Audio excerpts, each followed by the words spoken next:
तो hello everyone, my name is Himanshu Singh Batwal. Basically business study का ही ये कंटिन्यूएशन में हम कर रहे हैं लेक्चर, राइट। मैनेजमेंट का अभी हमने देखा था, ठीक है। नेचर एंड सिग्निफिकेंस के बारे में हम पढ़ रहे थे, मैनेजमेंट के बारे में। बेसिकली मैनेजमेंट का डेफिनेशन क्या है, कैरेक्टर स्केच क्या है, उसी के थोड़ा फर्दर आगे जाके जो चीजें दे रखी है उसके बारे में हम डिस्कस करते हैं, ठीक है। मेक श्योर करना है यार, जो भी आप सुन रहे हो, ठीक है, वो ध्यान से सुनो, ठीक है। क्योंकि मेन चीज ये है, लिखने के पेपर में तो आप लिख ही लोगे, बट मेन चीज जो है वो आपकी अंडरस्टैंडिंग है। अगर आपकी अंडरस्टैंडिंग डेवलप होगी, आप देखोगे कि काफी सारे टॉपिक्स इसमें हैं, वो कोरिलेट टॉपिक है, राइट। अगर आपने एक टॉपिक पढ़ लिया तो ऑटोमेटिकली दो तीन टॉपिक आपके वैसे ही हो गए, राइट। तो काफी सारी चीजें इसमें ऐसी है, तो उस तरीके से आपको देख के इससे चलना है, ठीक है। Now we are proceeding moving ahead. तो हम क्या कर रहे हैं, अब हम करेंगे ऑब्जेक्टिव्स के बारे में। देखो, मैनेजमेंट, जब ऑर्गेनाइजेशन के अंदर आप मैनेजमेंट कर रहे हो तो क्या ऑब्जेक्टिव है, कुछ ना कुछ ऑब्जेक्टिव तो होगा आपको मैनेजमेंट करने का, राइट। तो उन ऑब्जेक्टिव्स को हमने तीन भाग में, मतलब इन्होंने 3 पार्ट्स में डिवाइड कर दिया है, ठीक है। 3 पार्ट्स में डिवाइड का मतलब क्या है, कुछ इन्होंने बोला है कि भाई आपके कुछ ऐसे ऑब्जेक्टिव्स होंगे जो ऑर्गेनाइजेशन लेवल पे ऑब्जेक्टिव है, ठीक है। जैसे कि यहाँ पे दिख रहा है आपको ऑर्गेनाइजेशन लेवल। कुछ इन्होंने बोला है जो आपके ऑब्जेक्टिव थे सोशल लेवल पे ऑब्जेक्टिव है, राइट। और कुछ पर्सनल लेवल पे भी ऑब्जेक्टिव था आपके, ठीक है, पर्सनल लेवल पे। तो अब देखो, अब ध्यान से सुनो, अब थोड़ा सा ध्यान से सुन लो क्या चीज है। ऑर्गेनाइजेशन लेवल पे मेरे क्या क्या ऑब्जेक्टिव्स हो सकते हैं। ऑब्जेक्टिव ऑर्गेनाइजेशन लेवल पे, अगर मान लो मैं बिजनेस कर रहा हूँ, ठीक है, आई हैव प्लान कि मेरे को ये बिजनेस पर्टिकुलरली करना है, ठीक है। कोई प्रोडक्ट, कोई services, what ever it is, जो भी हमने डिसाइड किया, हमने देखा कि यार ये मार्केट में एक गैप है, एंड देन हमने सोचा कि ये प्रोडक्ट या फिर ये सर्विसेज हम देना स्टार्ट करते हैं, राइट। इनिशियल ऐसे होता है बिजनेस का। तो सबसे पहला जो ऑर्गेनाइजेशन का ऑब्जेक्टिव है वो एसपीजी कमांडो है, ठीक है। जैसे मैंने लिखा हुआ है एसपीजी, तो दैट इज एसपीजी कमांडो। अब यह है क्या इसमें एसपीजी का मतलब, एसपीजी का मतलब देखो सिंपल सी बात है। ऑर्गेनाइजेशन, जब आप नई ऑर्गेनाइजेशन खोल रहे हो या जब नई ऑर्गेनाइजेशन आप अभी बना रहे हो, तो सबसे पहला और इनिशियल फेज आपका क्या रहेगा, आपको ये रहेगा कि यार किसी ना किसी तरीके से ऑर्गेनाइजेशन सर्वाइव करे, ठीक है। So S stand for survival, right. Survival का मतलब क्या है यहाँ पे, मान लो मैंने नया बिजनेस खोला, राइट, या किसी ने भी कोई नया बिजनेस खोला, ठीक है। They have open a new business, ठीक है, उन्होंने ओपन करा नया बिजनेस। अब उस बिजनेस में सबसे बड़ा जो चैलेंज आता है इनिशियल ईयर्स में, वो आता है सर्वाइवल का, ठीक है। अगर वो सरवाइव कर गया तो वो आगे चला जाएगा, आगे की जो चीजें हैं वो सोचेगा उसके बाद। लेकिन सबसे मेन चैलेंज जो आता है वो सर्वाइवल का आता है। सर्वाइवल का मतलब क्या, सर्वाइवल का मतलब ये, जो मेरा बिजनेस है उससे क्या मैं इतना रेवेन्यू जनरेट कर पा रहा हूं कि मेरी कॉस्ट कवर हो रही है। Are you getting my point. मतलब सर्वाइवल का मतलब सिंपल सा ये है कि जो भी मैं बिजनेस कर रहा हूं, ठीक है, what ever business I am doing, क्या जो मेरी कॉस्ट, तो what ever business I am doing, तो क्या जो मेरी कॉस्ट उसमें लगी है उतना रेवेन्यू में जनरेट भी कर पा रहा हूं या नहीं कर पा रहा। मान लो मैंने बिजनेस स्टार्ट किया, उसमें मेरे 10 लाख रुपए लग गए, राइट। क्या मेरा रेवेन्यू इतना जनरेट हो रहा है कि मेरी कॉस्टिंग कवर हो रही है उसमें, राइट। मतलब सर्वाइवल फेज वो फेज होता है आपके बिजनेस का जहां पे आप कमाने के बारे में नहीं सोच रहे होते, आप ये सोचते हो जो मैंने लगाया है क्या उसकी रिकवरी हो रही है या उसकी भी रिकवरी नहीं हो रही है, राइट। तो आप वहां पे ये सोचते हो सर्वाइवल फेज में, ठीक है ना। नॉर्मली क्या रहता है, जब आप बिजनेस स्टार्ट करते हो इनिशियल ईयर में थोड़ा सा टास्क होता है आपको ब्रेक इवन तक पहुंचना, ठीक है। जब अगर मान लो सर्वाइवल का मतलब क्या है, सर्वाइवल की जो हिटिंग है, मतलब एस स्टैंड फॉर सर्वाइवल। तो सर्वाइवल का मतलब क्या हुआ इसमें, देखो सर्वाइवल का मतलब क्या हुआ कि आपका जो भी रेवेन्यू है that is should be equal to cost, तब हम मानेंगे कि आप सर्वाइव कर रहे हो, ठीक है। यानी जो भी आपकी कॉस्टिंग है, फॉर एग्जांपल आप जब रन कर रहे हो बिजनेस, आपका वर्किंग कैपिटल मंथली का जो है, मान लो 5 लाख रुपए वर्किंग कैपिटल आ जाता है, ठीक है। और आप जो रेवेन्यू जनरेट कर रहे हो मंथली में, वो मान लो 3 लाख रुपए रहता है। तो 2 लाख रुपए जो डेफिशिएट है, इसका मतलब क्या है, वो कब तक आप डेफिशिएट ले सकते हो, वो डेफिशिएट आप तभी तक ले सकते हो ना जितना आपके पास रिजर्व, जितना आपके पास और पैसे पड़े हो, तो आपको कोशिश ये करते हैं, कोई भी बिजनेस कोशिश ये करता है कि जितना जल्दी वो ब्रेक इवन पॉइंट पे आ जाए उतना जल्दी उसके लिए आगे की जो राह होती है या आगे का रास्ता आसान हो जाता है, राइट। अगर आप फॉर एग्जांपल आपने 5 लाख रुपीस आपका एक्सपेंस है, right, you are doing 3 lakh, मान लीजिए रिवेन्यू कर रहे हो, तो 2 लाख जो आप है अभी बर्न कर रहे हो, you are burning this amount, right. Burning मतलब क्या है, यहाँ पे burn as a organisation level पे आपको बोला जाता है कि आप 2 लाख रुपए पर मंथ के हिसाब से बर्न कर रहे हो, ठीक है, you are burning this amount. अब वो कैपेसिटी पे डिपेंड करता है आप कितना बर्निंग ले सकते हो। नॉर्मली कोशिश ये करती है ऑर्गेनाइजेशन की सर्वाइवल मोड पे, ब्रेक इवन पॉइंट पे तो हम जल्दी से जल्दी पहुंचे।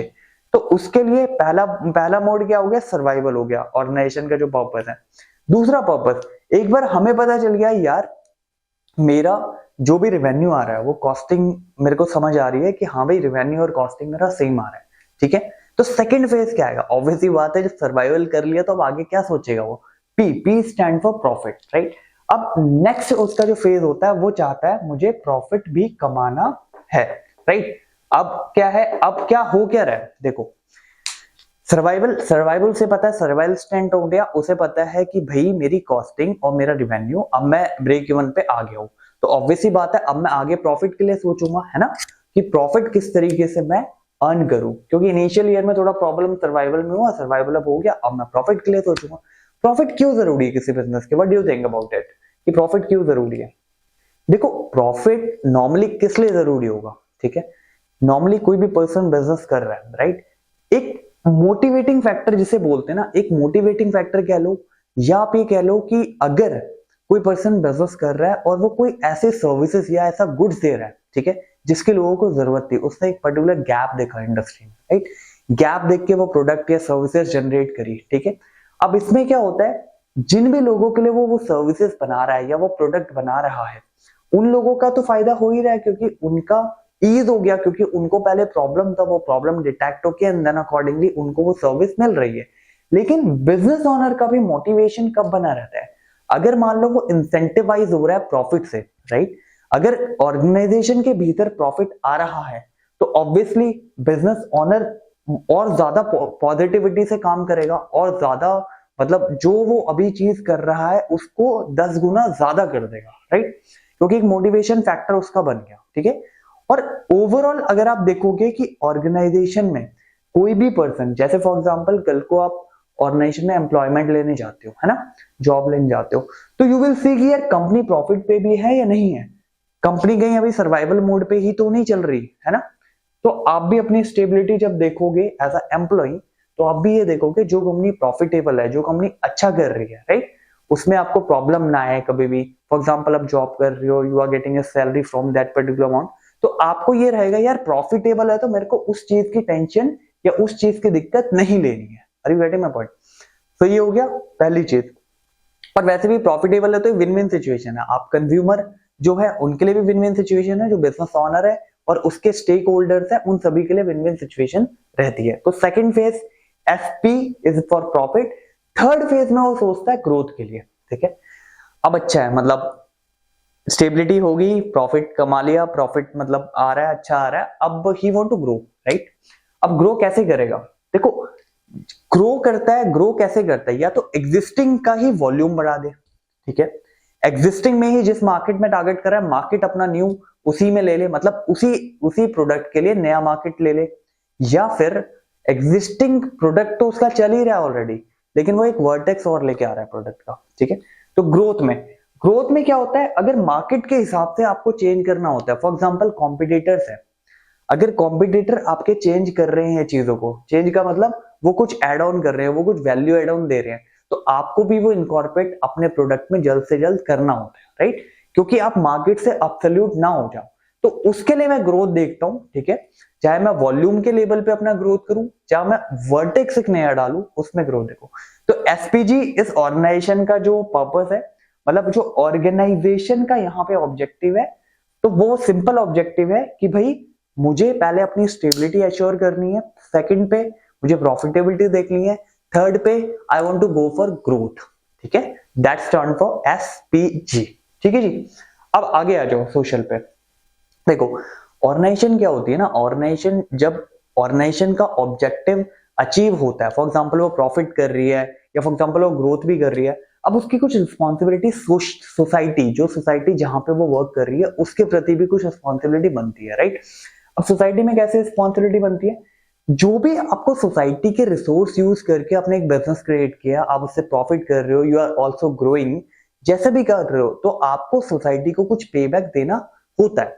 अब एक तो पे बैक ही इस फॉर्म में दे रहे हैं कि एम्प्लॉयमेंट जनरेट कर रहे हैं, पहली चीज एम्प्लॉयमेंट जनरेट कर रहे हैं, तो ऑब्वियसली बात है लोगों के पास पैसा आ रहा है, लोगों के पास पैसा आ रहा है तो वो इकोनॉमिक में ही सर्कुलेट कर रहा है। इकोनॉमी में कैसे पैसा आएगा, उनकी जो बाइंग पावर है वो बढ़ेगी, फिर वो बाय करेंगे तो अकॉर्डिंगली वो सर्कुलेट होगा। एक तो ये हो गया, बट इसके अलावा भी काफी सारी चीजें होती है सोशल में। फॉर एग्जाम्पल जो प्रोडक्ट और सर्विसेज आप दे रहे हो उसको आप और ज्यादा इंप्रूव कैसे कर सकते हो, ठीक है। दूसरी चीज, आप कोई भी जैसे एक सीएसआर एक्टिविटी होती है, कंपनीज एक्ट, कभी आप फ्यूचर में पढ़ोगे कंपनीज एक्ट, तो उसमें एक सीएसआर एक्टिविटी होती है, जो कंपनी अच्छा परफॉर्म कर रही होती है उनके लिए एक लिमिट होता है, बेसिकली उनके नेट वर्थ हो गया, उनका टर्नओवर हो गया, जो प्रॉफिट हो गया, नेट प्रॉफिट 5 करोड़ से ऊपर अगर वो कर रही है तो 2% सीएसआर एक्टिविटी में जाता है, तो ये कंपल्शन है कि देना ही होता है, ठीक है। तो वो सीएसआर एक्टिविटी लॉ भी कहता है कि आपको करना चाहिए, that is corporate social responsibility. तो उसी की तरह आपकी सोशल रिस्पॉन्सिबिलिटी बनती है, ठीक है। अब वो किस फॉर्म में आप दे रहे हो आपके ऊपर है, आप एजुकेशन में दे सकते हो, आप हेल्थ में दे सकते हो, आप चैरिटी कर सकते हो, या आप स्कूल ओपन कर सकते हो, एजुकेशन प्रोवाइड कर सकते हो, जिससे पता लगे हाँ आप चैरिटेबल में कुछ चीजें कर रहे हो। जैसे टाटा है, Tata is a company who is actually giving, मतलब काफी ज्यादा चैरिटी करते हैं, चाहे एजुकेशन लेवल पे हो, चाहे अलग अलग उनका हेल्थ सेक्टर में हो, तो काफी भरोसेमंद कंपनी है और काफी ज्यादा वो मतलब चैरिटेबल काम करती है, राइट। तो ऐसे जब आप बिजनेस करते हो तो society also expect something from you, right, कि आप पे बैक करो जो भी रिसोर्स आप यूज कर रहे हो, तो दैट इज योर सोशल, ठीक है। सोशल ऑब्जेक्टिव हो जाता है पूरा। पर्सनल में क्या है, फॉर एग्जाम्पल कोई भी इंडिविजुअल है आपकी ऑर्गेनाइजेशन में काम कर रहा है, ठीक है, तो उसकी कुछ पर्सनल एम्बिशन भी होती है ना, काम कर रहा है तो वो क्या सोचता है। फॉर एग्जाम्पल अगर हम बात करें, कोई इंडिविजुअल काम करता है, अगर ऑर्गेनाइजेशन कहती है अगर आप इसको अचीव करोगे, पर्टिकुलर कोई टारगेट देती है आपको, ठीक है। फॉर एग्जाम्पल आप सेल्स में हो, सेल्स में आपको कोई टारगेट्स मिलते हैं, अगर वो टारगेट्स आप अचीव करोगे तो आपको इंसेंटिव्स मिलेगा, जो भी कंपनी कमा रही है उस पर आपको इंसेंटिव मिलता है। तो इंडिविजुअल की पर्सनल ऑब्जेक्टिव क्या रहते हैं कि भाई फाइनेंशियल ठीक हो जाए, स्टेबिलिटी हो जाए, ठीक है, जो भी काम करा जा रहा है, मतलब फॉर एग्जाम्पल वो कोई काम कर रहा है, अपने क्यारे पूरे मेट कर रहा है, वो अच्छे से काम कर रहा है ऑर्गेनाइजेशन में, तो उसके लिए रिकॉग्नाइजेशन मिले या उसके लिए अवार्ड कुछ करे, उसके लिए एक पीयर ग्रुप जो होता है उसका, उसमें एक स्टैंड आउट हो वो पर्सन कि हाँ यार इसने काम करा है, ताकि और लोग भी मोटिवेट हो उसको देख के। तो पर्सनल नीड यही होती है, फाइनेंशियल हो गया, स्टेबिलिटी होगी, ठीक है, ऑर्गेनाइजेशन में अवार्ड हो गया, एक वर्क लाइफ बैलेंस होना चाहिए, ठीक है, एम्प्लॉय हैप्पी होने चाहिए, वो काम करने आ रहे हैं ऑर्गेनाइजेशन में, it is not like a burden, right. तो ये कुछ ऑब्जेक्टिव्स होते हैं मैनेजमेंट के, ठीक है, जो उसे करने होते हैं ऑर्गेनाइजेशन लेवल पे, सोशल लेवल पे और आपके जो पर्सनल लेवल पे, ठीक है। अब आपको जब इसकी अंडरस्टैंडिंग आ गई है तो ये लिखने को तो आप लिख ही दोगे, ठीक है, लिखने का कोई इतना बड़ा पॉइंट नहीं है, मेन चीज आपको समझ में आए कि हो क्या रहे हैं यहाँ पे, ठीक है। I hope you are getting this point. अब हम बात करते हैं इंपॉर्टेंस का, क्यों जरूरी है। अब देखो घूम फिर के वही चीज आ रही है ना, पहले हमने पढ़ा मैनेजमेंट की डेफिनेशन, फिर हमने कैरेक्टर स्केच बना, उसमें हमें पता चल गया कि मैनेजमेंट क्यों जरूरी है, और न जब यहाँ पे हम ऑब्जेक्टिव्स देख रहे हैं हमें पता चल गया। अब एक और इन्होंने पॉइंट डाल दिया कि इंपॉर्टेंस ऑफ, अब इंपॉर्टेंस में आप देखोगे ज्यादातर पॉइंट जो अभी आपने पढ़ लिया वही आएंगे, ठीक है ना।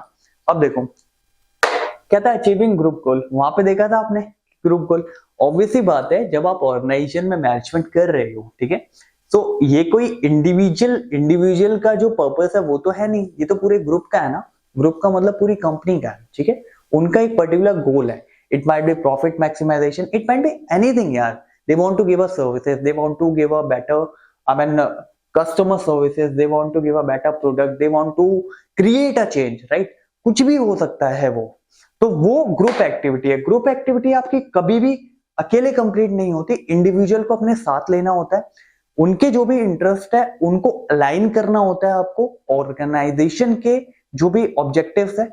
फॉर एग्जांपल एक इंडिविजुअल है, राइट, तो जब भी आप हायरिंग करते हो ऑब्वियसली आपको थोड़ी बहुत चीजें पता लग जाती है इंटरव्यू के दौरान, बट आपको ये पता होता है what is his strength, his और हर जो भी है उनकी स्ट्रेंथ क्या है और उनकी वीकनेसेस क्या है। तो आप ये कोशिश करोगे कि भाई जो इसकी स्ट्रेंथ है वो ऑर्गेनाइजेशन के ऑब्जेक्टिव को अचीव करने के लिए कैसे हेल्पफुल हो सकती है, राइट। और जिसकी वीकनेस है उसको कैसे हम इररिलेवेंट कर सकते हैं, राइट। क्योंकि हमारे वीकनेसेस से काम नहीं है, हमारे लिए क्या काम किया है, स्ट्रेंथ उसके काम किया है, राइट। तो उस स्ट्रेंथ पे कैसे वर्क करके हम ऑर्गेनाइजेशन के ऑब्जेक्टिव के साथ अलाइन करके, ताकि ओवरऑल ग्रुप जो है, ग्रुप का जो पर्पस है, ग्रुप का जो ऑब्जेक्टिव है वो अचीव हो, right. So we are doing that in basically in this thing we are aligning the individual with the organization goal, right। individual के गोल हम organization गोल से align कर रहे हैं, that is achieving group goal, ठीक है। अब efficiency बढ़ाते हैं, हमने देखा था वहां पे कि मैनेजमेंट क्या करता है, इफेक्टिव के साथ साथ एफिशिएंट। एफिशिएंट क्यों जरूरी है? हर ऑर्गेनाइजेशन ये चाहती है कि जितना भी मैं कॉस्ट लगा रहा हूं, जितना भी मैं पैसा लगा रहा हूं, उससे बेनिफिट मुझे दुगना हो, तिगना हो, 10 गुना हो, राइट। तो every organisation want cost benefit analysis. Cost benefit analysis मतलब अगर मैंने 10 रुपए लगाए हैं तो उस 10 रुपए के बदले 100 रुपए मुझे रिटर्न में मिलने चाहिए, राइट। तो मैनेजमेंट एफिशिएंसी इंक्रीज करता है। एफिशिएंसी क्यों?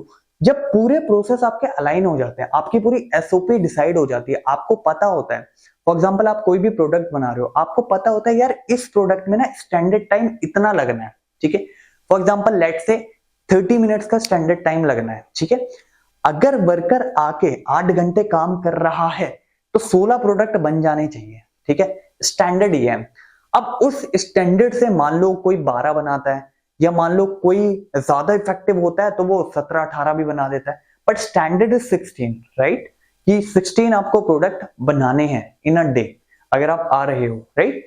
तो वो चीज हमें देखनी रहती है कि भाई एफिशिएंसी किस तरीके से बढ़ाए, कहां लूपहोल्स हो रहे हैं। अगर कोई कमी कर रहा है, कोई कम कर रहा है, तो वो क्यों कम कर रहा है, जो डेविएशन है उस पे बात होती है कि क्यों ये डेविएशन आ रहा है। उसकी जो भी एक्टिविटीज है उसको मॉनिटर करा जाता है, मॉनिटर करने के बाद उसको फीडबैक दिया जाता है, फीडबैक देने के बाद देन अकॉर्डिंगली वो उस पर वर्क करता है। तो ये ओवरऑल प्रोसेस जो बना है ये एम्प्लॉय की एफिशिएंसी इंप्रूव करने के लिए बना है। जितना ज्यादा हमारा एम्प्लॉय एफिशिएंट होगा, राइट, एफिशिएंसी जितनी उसकी बनेगी हमारे लिए फायदा है, ठीक है ना। कॉस्ट बेनिफिट एनालिसिस होगा, जितना हम उसे अमाउंट दे रहे हैं उससे 10 गुना या 20 गुना हम रिटर्न में ले रहे हैं एज अ ऑर्गेनाइजेशन, राइट। तो एफिशिएंसी इंक्रीज करता है मैनेजमेंट, तो वो होना बहुत जरूरी है। तीसरी चीज डायनामिक ऑर्गेनाइजेशन, राइट। डायनामिक क्या, जैसे मैंने आपको कैरेक्टर स्केच में एग्जांपल दिया था कि इंटरनल और एक्सटर्नल के साथ जो ऑर्गेनाइजेशन डायनामिक रहती है, राइट, मैनेजमेंट की हेल्प से वो डायनामिक होने में उन्हें हेल्प करता है। तो जो भी ऑर्गेनाइजेशन डायनामिक होती है, डायनामिक का मतलब क्या हुआ, डायनामिक का मतलब अगर एनवायरमेंटल में कोई चेंज आ रहे हैं तो उस चेंज के हिसाब से चेंज हो जाओ आप, ठीक है। तो आपके लिए बेटर रहेगा। अगर आप नहीं चेंज होंगे तो आपके लिए काफी नुकसान होगा। मैंने वहां पे आपको नोकिया का एग्जांपल दिया था। नोकिया में क्या हुआ था, जब एंड्रॉइड आई थी तो नोकिया इज लाइक कि नहीं करना हमें, लाइक उन्हें ये था कि हमें नहीं चेंज होना है उसको लेके। अब देखो आगे जाके फिर लोग एंड्रॉइड यूज करने लगे प्रॉपरली, एंड्रॉइड की पूरी मार्केट आ गई एंड देन नोकिया ऑब्सोलीट हो गई थी, राइट। एक टाइम पे नोकिया जैसी कंपनी कोई नहीं थी, बट भाई डायनामिक चेंज नहीं करा उन्होंने, स्टैटिक रहे वो अपने ऊपर ही। उन्होंने कहा नहीं, जो हम कर रहे हैं we are the market leader, so whatever we are doing we are right at that particular point of time, right. तो उसमें क्या होता है कि आपको डायनेमिक रहना पड़ता है, राइट, ऑर्गेनाइजेशन में। तो मैनेजमेंट आपकी हेल्प करेगा डायनेमिक में। तो एक डायनेमिक कल्चर होगा तो ऑब्वियसली आपके लिए भी इजी रहेगा थोड़ा सा, ठीक है। अकॉर्डिंगली आप एनवायरमेंट के हिसाब से, सोशल एनवायरमेंट के हिसाब से, किस तरीके से माहौल चेंज हो रहा है उसके हिसाब से आप चेंज होते हो, तो फ्लेक्सिबल रहते हो आप, आपके लिए चीजें इजी हो जाती है आगे के लिए, राइट। आगे बढ़ते हैं। Personal objective, again personal objective like this is your personal, तो सेम पर्सन। तो आप ये देखो कि इसमें मैक्सिमम पॉइंट आपके सेम है अगर आपने चीजें समझ के पढ़ी है, वरना आप हर जगह वहां पे क्या कर रहे हो, आप मगअप कर रहे हो, आप बस रट रहे हो कि चीजें ऐसे ऐसे ऐसे ऐसे, 1 लाइन 2 लाइन 3 लाइन। अगर आपने ये चीज समझी है तो आपको रटने की जरूरत ही नहीं है, सिंपल सी बात ये है, ठीक है ना। तो पर्सनल में पर्सनल ऑब्जेक्टिव क्या क्या हो सकते हैं, अपना रेमुनेशन टाइम पे मिले ऑर्गेनाइजेशन में, ठीक है, उसका इंक्रीमेंट टाइम पे हो, ठीक है, उसको जो भी आप कोई मान ले वो अपने केआरए पूरे मेंटेन करता है तो उसको आप अवार्ड दो, ठीक है, उसकी एक वर्क लाइफ बैलेंस होना चाहिए, he should be happy in his place, right. तो उसमें क्या है, तब आपका प्रोडक्टिविटी, जब एम्प्लॉय जितना आपका एम्प्लॉय आपके एसेट्स होते हैं, राइट, तो जितने एम्प्लॉय आपके हैप्पी रहते हैं ऑर्गेनाइजेशन में, उतना ही ऑर्गेनाइजेशन आपका अच्छा काम करता है ना। तो ये चीज मैनेजमेंट एश्योर करता है कि भाई आपका जो भी पर्सनल है, कुछ भी पर्सनल ऑब्जेक्टिव है, तो वो आपका अचीव होगा, विल एंश्योर इट ऑल्सो, क्योंकि ऑर्गेनाइजेशन का अगर मुझे पूरा करवाना है तो मुझे पर्सनल तो करना ही पड़ेगा ना। अगर मान लो पर्सनल नहीं कर रहा, एम्प्लॉय खुश नहीं है, तो कैसे काम करेगा वो, right, because they are the assets, they are the only one who is doing to, I mean who is willing to do work. अब वो विलिंग नहीं होंगे तो काम ही नहीं होगा, है ना। तो वो चीज है।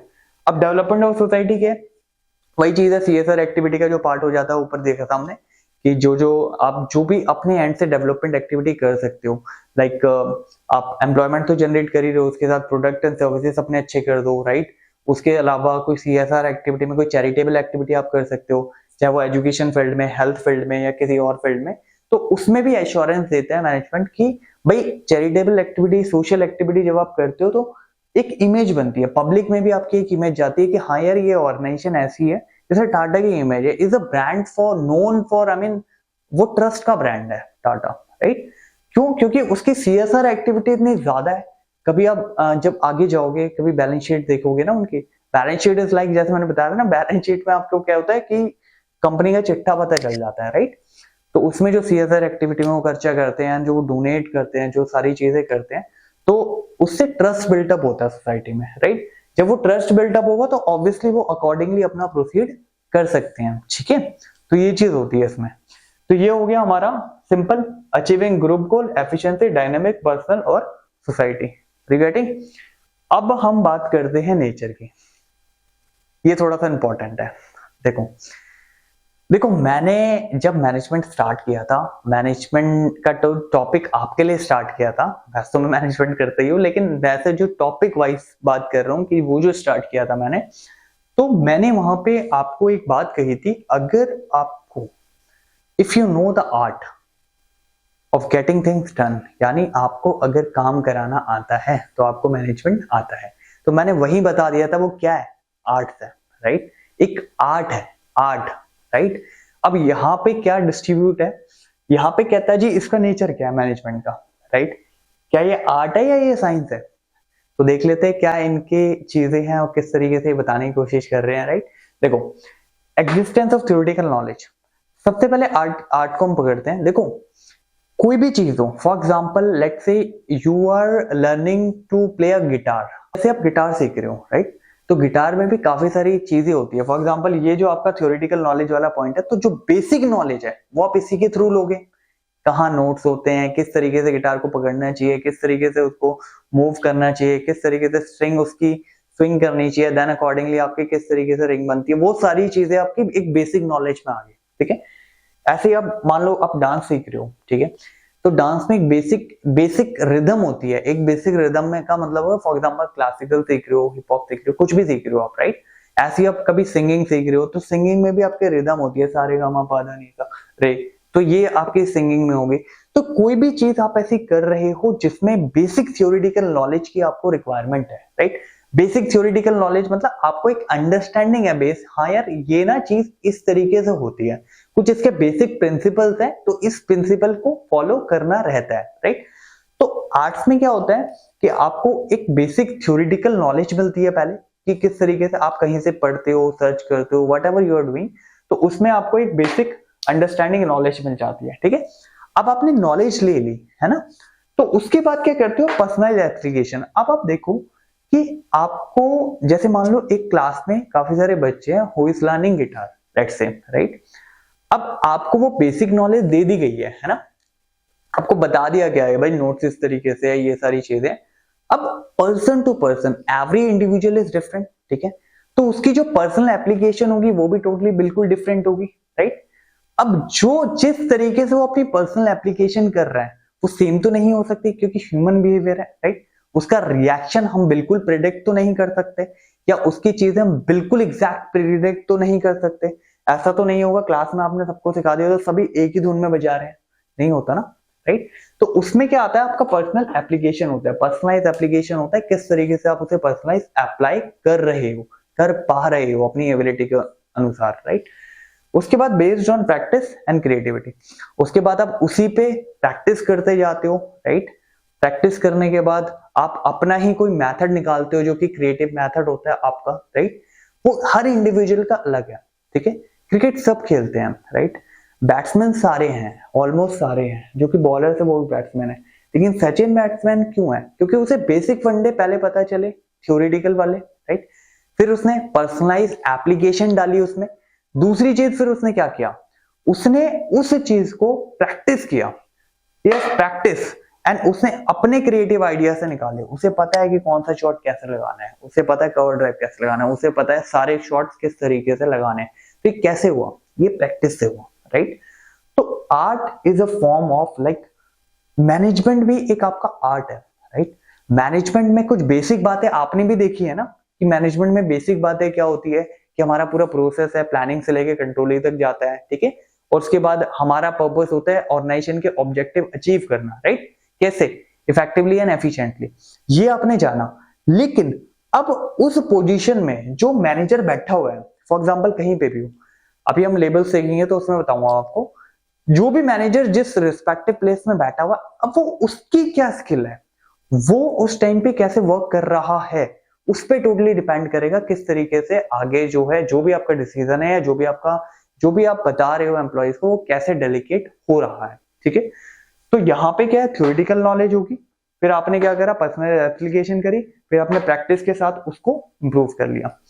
जबकि साइंस में क्या होता है, ध्यान समझना, साइंस में क्या होता है, साइंस जब हम बात कहते हैं कि ये साइंस है क्या, इसका नेचर साइंस है, साइंस में होता क्या, एक सिस्टमैटिक बॉडी ऑफ नॉलेज है, ठीक है। चलो कुछ हद तक हम मान लेते हैं कि मैनेजमेंट के भी कुछ प्रिंसिपल्स है, अभी आप आगे बढ़ोगे, ठीक है। काफी अच्छे अच्छे लोगों ने उसके प्रिंसिपल्स दिए हैं, ठीक है। काफी प्रिंसिपल्स है जो आज भी अप्लाई होते हैं। तो सिस्टमैटिक बॉडी ऑफ नॉलेज तो यहाँ पे भी है, दैट वी ऑलरेडी नो, क्योंकि यहाँ पे भी आपका कुछ थ्योरेटिकल बेस तो है, आपका बताया जा रहा है कि सिस्टमैटिक नॉलेज, तो यहाँ पे भी वो चीज है। लेकिन ये यहाँ पे जो प्रिंसिपल होते हैं ना आपके, वो पहले ऑब्जर्वेशन करी जाती है। मतलब फॉर एग्जांपल आप पहले ऑब्जर्व कर रहे हो, यू आर फर्स्टली ऑब्जर्विंग कि हाँ यार ये चीज हो क्या रही है ना। तो कोई भी साइंस का जो भी आपने लॉ भी पढ़े होंगे या कुछ भी पढ़ा होगा, पहले वो ऑब्जर्वेशन करा। अब ऑब्जर्वेशन करा किसी ने कि यार ये ऐसे हो रहा है तो ऐसे क्यों हो रहा है, फिर उसको एक कंट्रोल्ड मैनर में उसको बहुत बार प्रैक्टिस किया, मतलब उससे इतने एक्सपेरिमेंट किए, मतलब हर बार अगर रिजल्ट सेम आ रहा है तब जाके वो एक प्रिंसिपल बनता है, ठीक है ना। इतने एक्सपीरियंस के बाद तो पता होता है कि हाँ, बट यहाँ पे अभी क्या है, अभी करेंटली अगर हम देखें तो साइंस पूरा एक्सपेरिमेंट बेस्ड है। अगर आप प्रिंसिपल जो भी बने हुए हैं वो पूरे एक्सपेरिमेंट बेस्ड है, राइट। बट मैनेजमेंट में क्या होता है, हर सिनेरियो अलग है, ठीक है। हर सिनेरियो अलग है, मतलब पर्सन टू पर्सन ये वेरी करता है, ठीक है ना। With in a manager position वो अलग है, वो डिफरेंट है, राइट। अब यहाँ पे ये यूनिवर्सली वैलिडेट है। यूनिवर्सल मतलब कह दिया तो यही होगा, सिंपल सी बात है, ठीक है। साइंस में क्या है, E cos to mc square होगा तो mc स्क्वायर ही होगा, ठीक है। तो उस तरीके की चीजें यहाँ पे साइंस में रहती है। तो साइंस में क्या है, सिस्टमैटिक बॉडी ऑफ नॉलेज है, कुछ हद तक यहाँ पे कवर्ड हो रहा है क्योंकि हमारे पास भी थ्योरेटिकल नॉलेज है। ये बेस्ड ऑन एक्सपेरिमेंट होता है, रिपीटेडली एक्सपेरिमेंट यहाँ पे करे जाते हैं। तो यहाँ पे भी आप कह सकते हो पर्सनलाइज एप्लीकेशन के साथ यहाँ पे भी पर्सन जो है काफी प्रैक्टिस करने के बाद एक क्रिएटिविटी लेके आता है। बट यूनिवर्सली वैलिडिटी साइंस की है, इसकी नहीं है, क्योंकि ये पर्सन से डील करता है, they are dealing with the human. और ह्यूमन का जो भी आपका आप प्रिडिक्ट नहीं कर सकते, it is not very much predictable, ठीक है। ह्यूमन का जो इंटरेक्शन होता है it is not very much predictable. So that's why management is also, हम बोल सकते हैं कि साइंस की फॉर्म में वो इनएग्जैक्ट साइंस है, it is not exact science, right, because it is not universally validated. But management without any doubt is arts, बिल्कुल है, ठीक है। तो मैनेजमेंट आर्ट्स है, लेकिन साइंस इनएग्जैक्ट बोल सकते हो आप, यू कांट से कि नहीं है, क्योंकि कुछ जैसे सिस्टमैटिक बॉडी ऑफ नॉलेज है, वो सिस्टमैटिक चीजें यहाँ पे मिल रही है, ठीक है। तो साइंस सिस्टमैटिक नॉलेज है, वो पता लग रहा है हमें, प्रिंसिपल बेस्ड एप्लीकेशन है, कुछ हद तक ये भी यहाँ पे अप्लाई इसलिए हो रहा है क्योंकि जब आप क्रिएटिव वे निकालते हो तो काइंड ऑफ होता है। बट स्टिल साइंस के मामले में अगर आप बोलोगे management is inexact science, but arts के ज्यादा फीचर उससे मिलते हैं, ठीक है। So it is a pure art without any doubt, right. तो आर्ट है वो, ठीक है।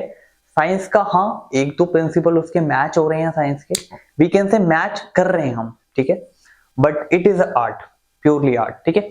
तो अभी हमने क्या देखा, अभी करेंटली हमने फर्स्ट मैनेजमेंट की डेफिनेशन देखी, उसके कैरेक्टरिस्टिक्स देखे, उसके बाद हमने इसके ऑब्जेक्टिव देखे जो ऑर्गेनाइजेशन लेवल पे होते हैं, सोशल लेवल पे होते हैं और आपके पर्सनल लेवल पे होते हैं, ठीक है। फिर हमने इंपॉर्टेंस देखी इसके, ग्रुप लेवल पे करता है, एफिशिएंसी इंक्रीज करता है, डायनेमिक होता है, आपका अचीव करता है पर्सनल ऑब्जेक्टिव और आपका ये सोसाइटी के लिए एजुकेशन करता है।